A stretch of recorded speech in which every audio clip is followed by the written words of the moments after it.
Hello, How are you doing? I'm doing great. So, welcome to your interview. Thank you. So, are you ready for the interview? Yes, I am. Okay, now here I have a couple of questions to ask you in healthcare. So, my first question is global health seems to be in the news more and more in recent years. Talk about what global health is and why it's important to pay attention to it. Yeah, thanks for the question.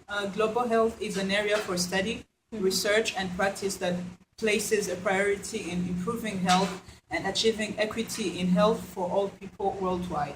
So this means that global health do not only concentrate in the health of people in one community, but it concentrates on a global perspective about improving the health of people. And the reason why it is very important to pay attention to it is because it emphasizes on transnational health issues. This means that it focuses on different issues that the world is facing and their social determinants, and also the solution it involves while trying to adopt different disciplines in different countries. Oh, nice, thanks. So, my second question is diseases can come to us in different ways. Explain the difference between communicable and non-communicable diseases. The communicable diseases are contagious diseases that can be transmitted or spread from one person to another through fluid or air or other means that it can be transmitted from one person to another, like cholera, but non-communicable diseases cannot be transmitted from one person to another. They are caused by different factors, like maybe the pollution of air and other factors that are not contagious or transmitted from one person to another. Okay, like an example of communicable disease? I talked about cholera as a communicable disease, and a non-communicable disease can be cardiovascular diseases. Okay, thank you. So now the third question, let's talk about Ebola. Since I'm sure most of our viewers have learned a lot about that, so what is it? Is it communicable or non-communicable diseases, and how do people get it? So, thanks for the question. Ebola virus disease is a rare and deadly disease that affects people and non-human primates such as monkeys and other apes, and it is caused by an infection with one of five known Ebola virus species, such as Ebola virus and Sudan virus. This is found in an African country called Sudan. So these are different places where this virus of Ebola can be got from. Yeah.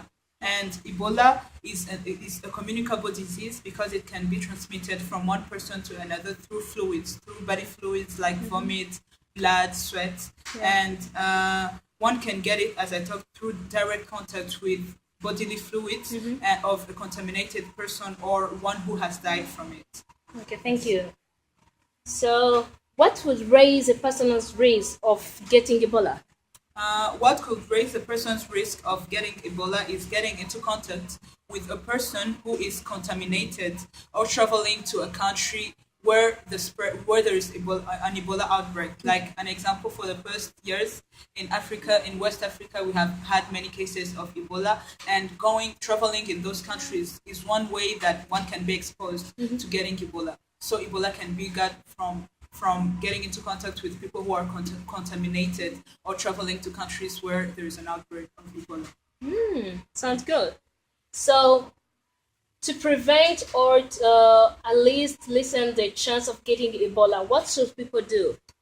There are different strategies or preventive measures that people can take in order to prevent Ebola. And the first one is to practice careful hygiene, like washing our hands with soap and clean water or alcohol-based sanitizers, and also avoiding contact with blood or body fluids of contaminated people.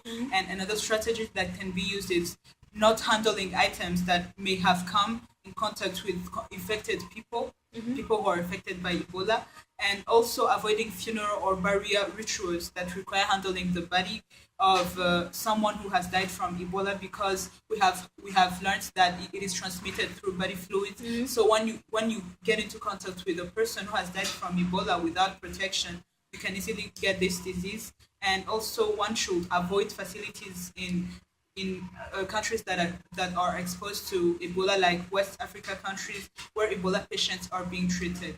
And the last strategy that I would recommend is to avoid contact with semen from a man who has had Ebola until you know Ebola is gone from that semen. Oh, thank you. So, outbreaks such as the one related to Ebola can generate a lot of rumors and misinformation, of course, and even panic about what the disease is.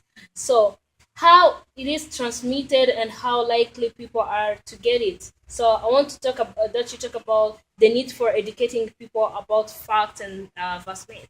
Yeah, the reason why I know that people should get educated about Ebola in order to avoid different myths is because for the past years people have been spreading rumors, false rumors about Ebola, about how it can be contaminated, and people have been panicking from this, even though it is not true. So by educating people about Ebola, they'll be able to have more knowledge about this disease and know how it is transmitted, know the measures they can take in order to avoid it. And by knowing this, they will be able to discern false rumors and things that or facts that are true about Ebola, and this will help them to avoid myths like discriminating people who are not even contaminated due to different mindsets.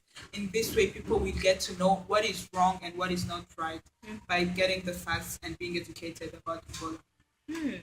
Nice. So, my next question is how about the complication that Ebola raised for the right of travelers and the responsibility of government?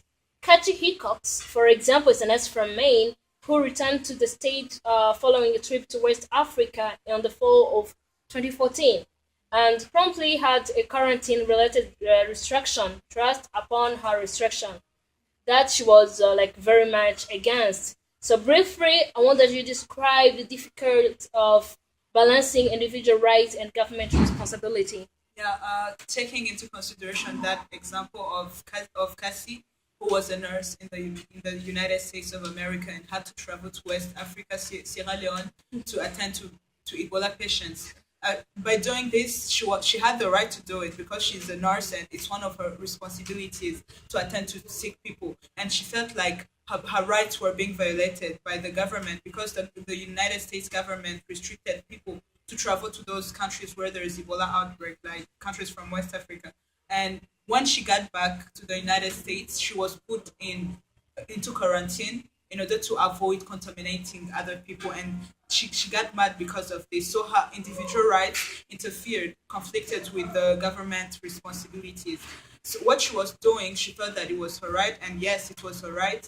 But by considering the responsibilities of the government, which includes preserving the health of the community, the government was also doing its duty, which is protecting the government. And by restricting her to get into contact with other people, they were thinking that in this way they will be able to avoid the spread of Ebola in case she was contaminated. So I think that in this way, the individual rights and the government responsibilities may conflict in terms of Ebola because the government is looking at the overall well-being of people while one is looking at his or her own right. So in this way, they conflict, but the thing that we should focus on is the overall well-being of all the people. Wow, nice. So next question is let's talk about smoking and tobacco use. So which is considered a big world health problem and raise similar issues to Ebola in terms of right and responsibility. Just about everyone knows that smoking harms health. So what does it do to the body? First of all, smoking and tobacco use is a big world health problem, and smoke causes different things to the body that are harmful. And one of those consequences are that smoke causes diseases and disabilities and harms most of the body organs. And the smoking leads to cancer, to heart diseases, to stroke, to lung cancer, to diabetes, to chronic obstructive pulmonary diseases. And this shows the harm that smoke causes to the body of people. So this is something that should be avoided by people, though most of the people smoke cigarettes and other substances that are toxic. Okay. So what about like secondhand smoke? smoke, and explain what is it and how it affects people. Yeah, so first of all, the second hand smoke is also called the environmental tobacco smoke, and it is a mixture of two forms of smoke that come from burning tobacco. And the way in which second hand smoke affects people is by causing different diseases, which include stroke, lung cancer, coronary heart diseases in adults, and children that are exposed to secondhand smoke uh, can encounter sudden infant death syndrome and acute respiratory infections, and also middle ear diseases, which can lead to deafness, and also severe asthma. And another thing that secondhand tobacco can cause in small children is a slowed lung growth, Yeah. and this can cause other respiratory complications. Oh, right. So people don't typically think of tobacco as a drug like heroin or cocaine.